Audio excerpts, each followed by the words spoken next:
দেশের ছবি অঙ্গনে অন্যতম মডেল ও অভিনেত্রী প্রিয়াঙ্কা জামান কখনো নানা অবতারে নিজেকে মেলে ধরেন, সৌন্দর্যের আগুনের তাপ ছড়িয়ে দেন ভক্তদের মনে।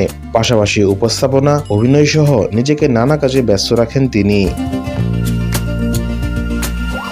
তবে শুধু ক্যামেরার সামনে এসে দর্শকদের মনোরঞ্জনই করেন না প্রিয়াঙ্কা, ব্যক্তিগত জীবন নিয়েও তার দায়িত্ব অনেক।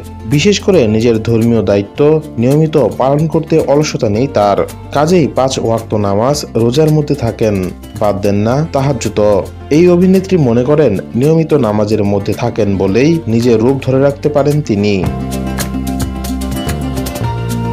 সামাজিক মাধ্যমে ভাইরাল একটি ভিডিওতে দেখা যায় একটি ইভেন্টে সাংবাদিকদের মুখোমুখি হয়ে কথা বলছেন প্রিয়াঙ্কা।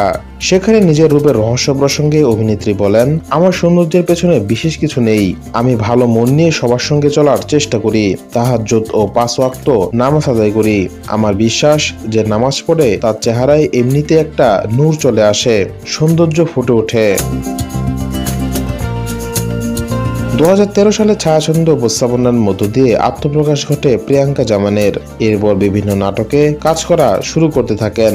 চলচ্চিত্রে এসে মনোয়ার হোসেন ডিপজল, বাপ্পীদের সঙ্গেও কাজ করেছেন প্রিয়াঙ্কা, যদিও বিভিন্ন কারণে সেই গতির ধারা আর থাকেনি।